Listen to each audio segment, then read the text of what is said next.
Je vous propose de commencer. Alors, re-bienvenue au Jeudi de TI. On va pouvoir commencer. Alors, nous allons parler aujourd'hui de tournesol avec un sujet très terrain. Quelle est la densité de semis adaptée à ma parcelle? Comment choisir sa date de semis et sa variété pour récolter dans de bonnes conditions? Terrinovia a justement lancé 2 outils pour vous aider dans ce pilotage. Ça s'appelle la tournesol densité de semis et le deuxième outil, tournesol date de récolte. Que permettent-ils? Comment les utiliser? Claire Martin-Monjaret et Sébastien Gervois de Terrinovia vont tout nous expliquer. Alors, avant de leur laisser le micro, quelques petites informations pratiques. Ce webinaire sera enregistré. Vous pourrez donc le retrouver sur notre chaîne YouTube en replay.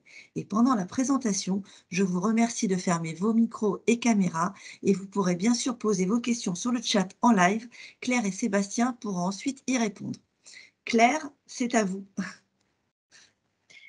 Merci Stéphanie. Bonjour à tous.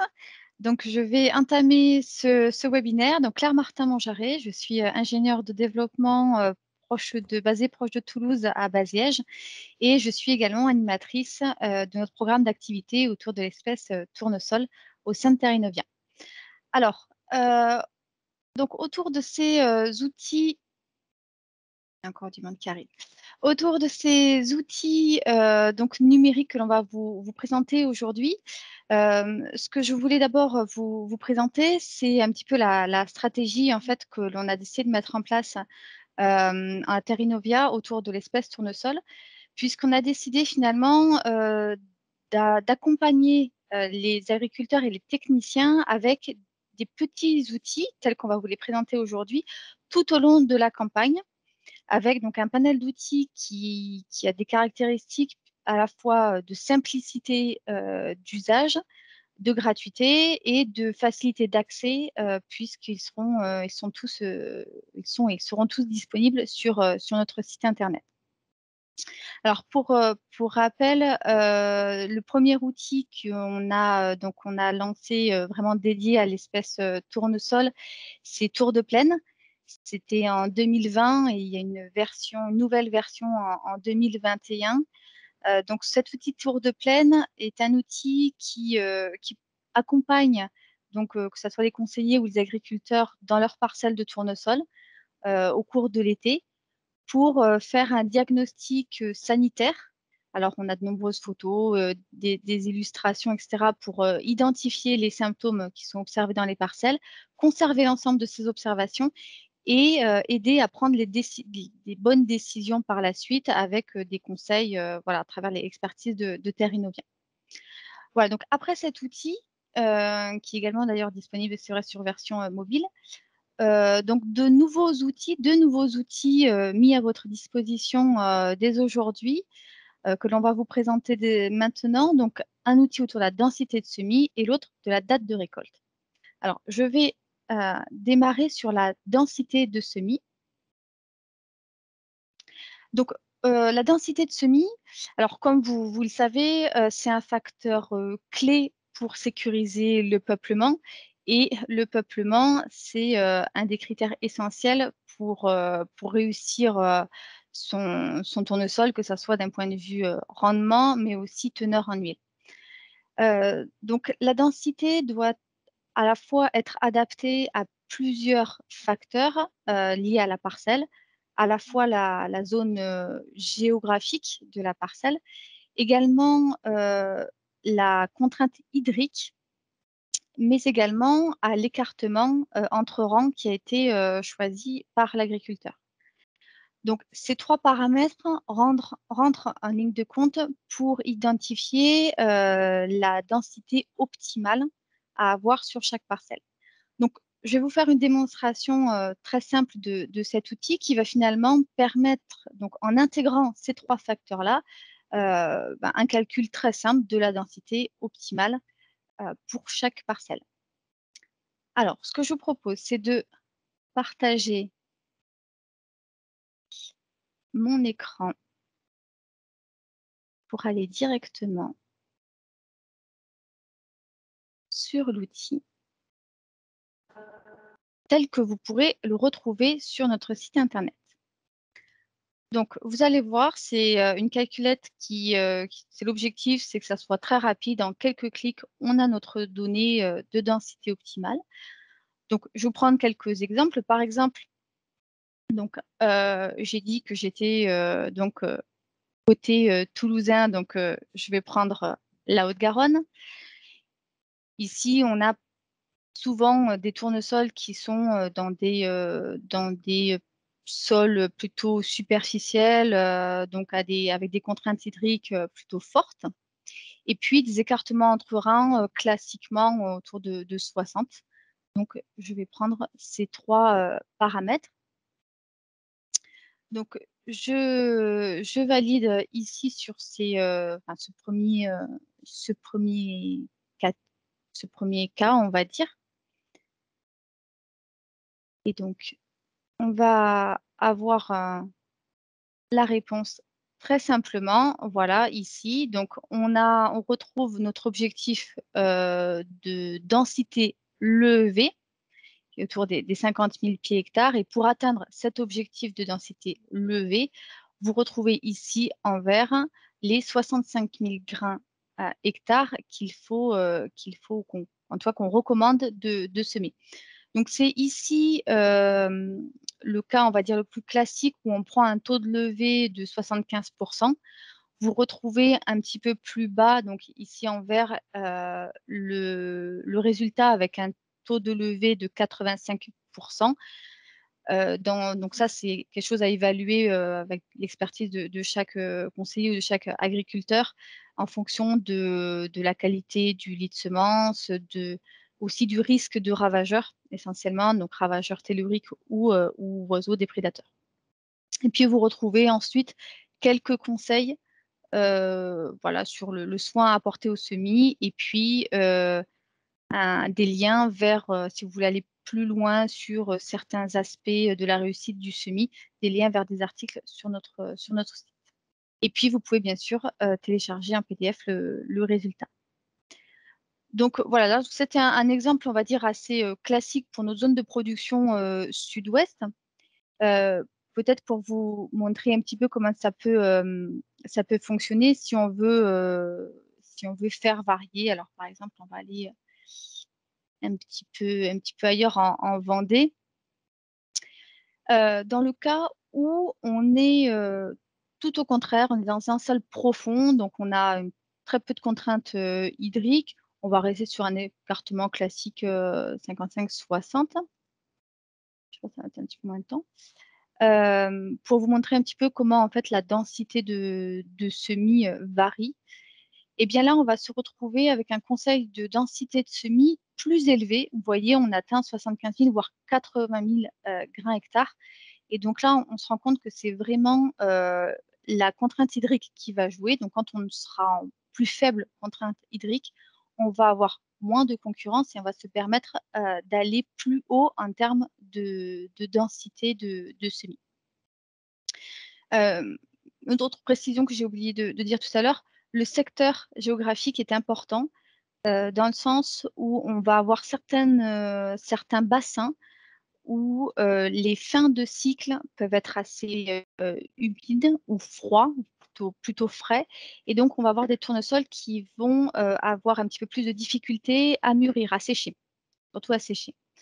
Et donc, dans ces cas-là, on va éviter d'avoir trop de densité, plutôt en sous-densité, on va dire, pour avoir des gros capitules. Et parce que ces gros capitules, ils vont avoir du mal en fait à sécher. Donc, on va privilégier plutôt plus de petits ou moyens capitules. Voilà. Voilà ce que je pouvais vous montrer sur cet outil. Et puis, vous verrez aussi l'écartement entre rangs qui joue parce que plus on a un écartement large, il faut éviter dans ces cas-là les surdensités pour avoir de la concurrence en fait sur le rang.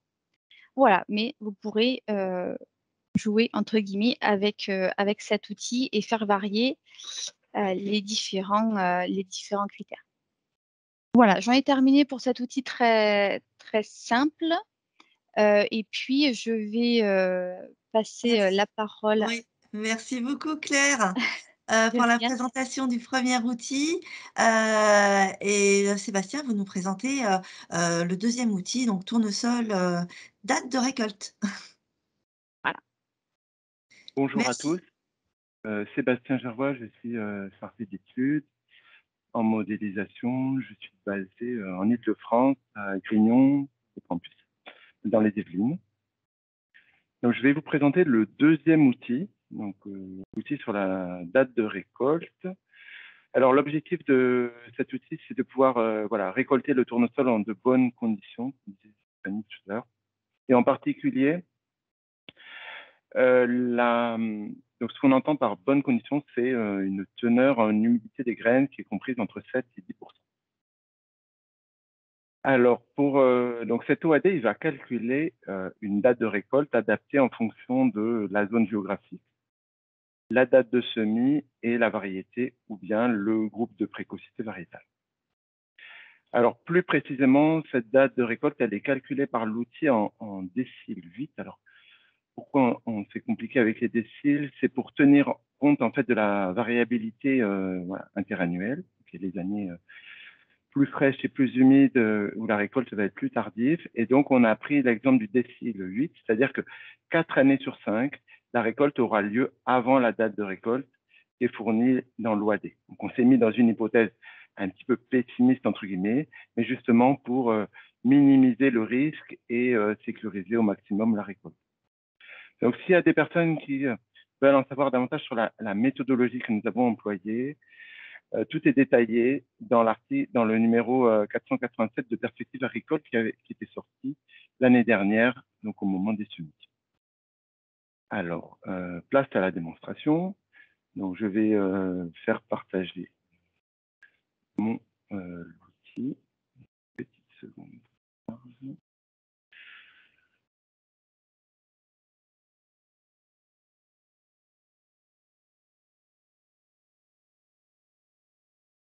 Voilà, donc sur la plateforme, cet outil se présente de cette façon. Donc, dans la partie gauche de l'écran, vous avez donc les quelques renseignements à entrer, et puis dans la partie droite va s'afficher une carte de date de récolte pour le tournesol dans les conditions qui ont été rentrées par l'utilisateur. Donc, pour le lieu géographique, je vais d'abord voilà, me situer au cœur du bassin. Donc, je vais prendre un exemple, par exemple, dans le Gers. Alors, la deuxième question, c'est connaissez-vous la variété que vous souhaitez semer? Donc là, il y a deux possibilités. Donc, soit je réponds oui et j'ai accès à un catalogue de variétés qui est en fait le catalogue de variétés qui est présent dans l'outil MyVar. Et si je réponds non, j'ai accès directement donc aux différentes précocités. Et suivant donc le département dans lequel je me situe, les précocités qui ne sont pas recommandées par Terra Innuvia, voilà, sont affichées. On peut bien sûr les sélectionner, mais elles ne sont non recommandées. Donc le message est affiché sur le site. Donc là, je vais partir donc un exemple. Voilà, dans le Gers, je peux me permettre une variété, par exemple mi-tardif. Donc je vais prendre l'exemple de la masse 85.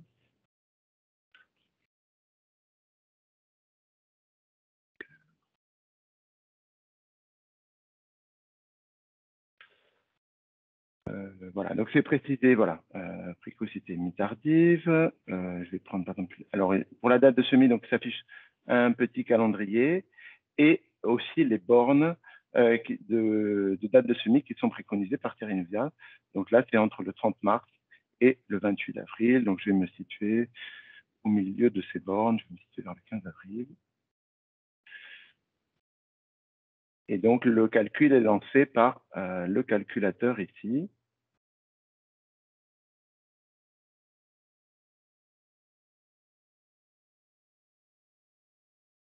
Alors, ça met un peu de temps. Voilà, donc ça affiche d'abord à droite, donc la carte de France, avec donc les contours qui correspondent aux différentes dates de récolte pour la date de semis et la précocité de la variété. Et puis, donc sur mon secteur géographique, s'affiche donc la période de la récolte estimée, donc voilà, tout début septembre. Et donc, je peux viser donc jusqu'à un peu la borne maximum. C'est ce que disait Claire tout à l'heure, c'est voilà, pour pouvoir récolter le tournesol et des bonnes conditions de séchage, voilà, c'est quand même préconisé de récolter avant le 25 septembre. Donc là, le premier exemple est situé dans le sud-ouest. Donc je vais prendre maintenant des exemples dans d'autres régions géographiques. Donc, je vais prendre un exemple, cette fois-ci dans notre zone Est, donc en plaine de Saône, tout à côté de Dijon. Donc là, de la même façon, je vais prendre une variété, cette fois-ci, donc mi-tardif, ça ne passera pas, mais une variété, par exemple, mi-précoce.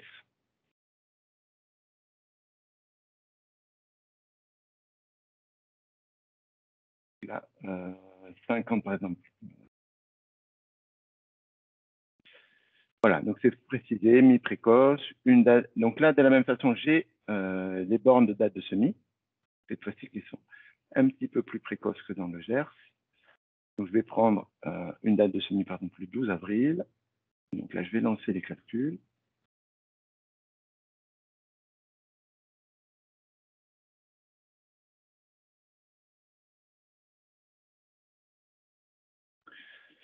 Voilà, donc j'ai la carte de France. Bien sûr, je peux zoomer sur cette carte, parce que je n'avais pas précisé tout à l'heure. Voilà, pour avoir des informations plus précises, par exemple, sur mon secteur géographique.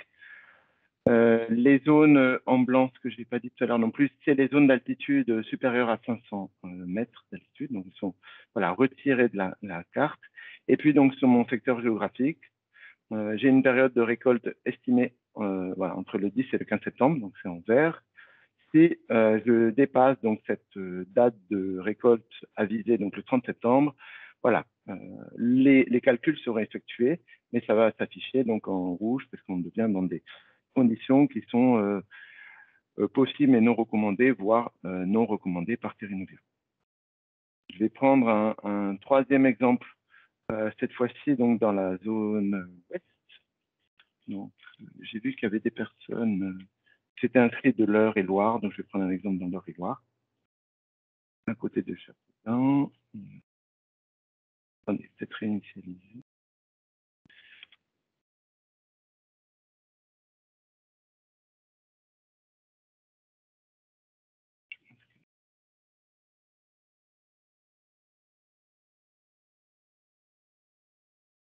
Alors,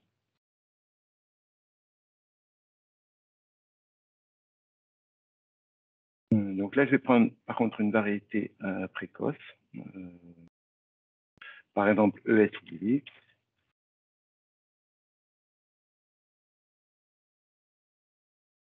Alors, de la même façon, donc les dates de semis, voilà, préconisées sont entre le 4 et le 28 avril. Donc, je vais prendre tout à l'heure le 12 avril aussi.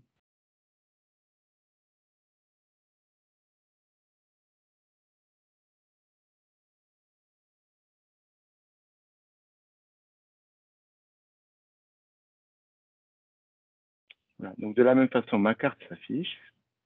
Je peux zoomer donc sur l'Eure et Loire. Donc j'ai une période de récolte voilà, comprise entre le 16 et le 20 septembre et la date voilà, maximum, on va dire, pour pouvoir récolter entre de bonnes conditions pour assurer une teneur en eau des graines voilà, qui sont de 10% et avant le 25 septembre. Sinon, voilà, les conditions entre ça, de séchage seront plus compliquées. Il y a quand même un message. Il est possible, bien sûr, de récolter donc, avec des humidités supérieures, donc entre 10 et 15%, mais il y aura bien sûr des frais de séchage qui risquent d'être facturés sur la récolte. Voilà, donc c'était voilà, les trois exemples que je voulais vous présenter. Voilà, donc ce que je disais tout à l'heure, c'est répéter, mais voilà, donc aussi bien les résultats de la carte que la période de récolte estimée, c'est donc des calculs en décile 8, c'est-à-dire que 4 années sur 5, on va pouvoir récolter là, donc dans ce cas-là entre le 16 et le 20 septembre. Voilà, donc c'était tout pour ma présentation. Merci. Je sais pas si Merci vous avez beaucoup Sébastien. Merci beaucoup à tous les 2. Alors est-ce qu'il y a des questions? Alors pour l'instant, il n'y a pas de questions sur le fil des conversations, qui est en live, mais n'hésitez pas, c'est pas encore trop tard, vous pouvez encore poser vos questions. Néanmoins, moi j'en ai 2 petites. Alors déjà, est-ce que d'autres outils sont prévus pour aborder le reste du cycle du tournesol? Allez-y, Claire ou Sébastien? Allez. Oui, j'en ai parlé un peu en début. Oui, donc c'est quand même notre objectif d'avoir ces petits outils qui vont accompagner toute la culture, tout le cycle. Donc pour cette année, on a en effet un autre outil qui est prévu plutôt sur la fin de campagne, sur l'accompagnement au calcul économique du tournesol. Ça nous paraît indispensable d'avoir cette approche rentabilité de l'espèce tournesol. Et on a ensuite, voilà, D'accord, mais plus pour les autres années, étayé aussi d'autres points techniques comme l'irrigation ou la fertilisation. parfait. Donc une autre présentation à venir. Tout à fait. Et une autre question plus technique, peut-être pour Sébastien. Pour l'OA des dates de récolte, est-ce que les références variétales paramétrées dans l'outil seront mises à jour régulièrement? Alors, oui, c'est effectivement prévu, des mises à jour de l'outil, périodiquement, effectivement annuellement. Alors déjà au niveau des calculs, donc sans rentrer dans les variétés, comme c'est des calculs qui sont effectués sur les 10 dernières années, voilà, comme dans le cadre du réchauffement climatique et si on avait, voilà, effectué des calculs sur des durées plus longues, on serait peut-être un petit peu en décalage avec la réalité. Donc cet outil effectivement sera mis à jour chaque année pour voir vraiment à chaque fois les 10 dernières années, tenir compte des D'accord, spécificités des toutes dernières années. Ça, c'est le premier point. Et vraiment, donc au niveau des références, effectivement, quand l'outil, voilà, MyVar sera mis à jour, d'autres variétés seront présentes dans l'outil. Et puis également, donc les références elles-mêmes seront mises à jour sur la base des essais variés. parfait. Merci beaucoup. Merci beaucoup à tous les 2 pour cette présentation très claire. Donc vous pouvez donc retrouver toutes ces informations, en tout cas les 2 outils sur notre site, terrinovia.fr. On espère que ce webinaire vous a intéressé. On vous rappelle le prochain jeudi de TI. Le rendez-vous, c'est le 24 mars pour parler cette fois d'Observatoire des graines. N'oubliez pas que vous pouvez également retrouver ce webinaire sur notre chaîne YouTube. N'hésitez pas à le liker, à le partager également sur vos réseaux si vous avez aimé, si vous a été utile. Merci, au revoir à tous. Je vous dis au 24 mars et très bon après-midi.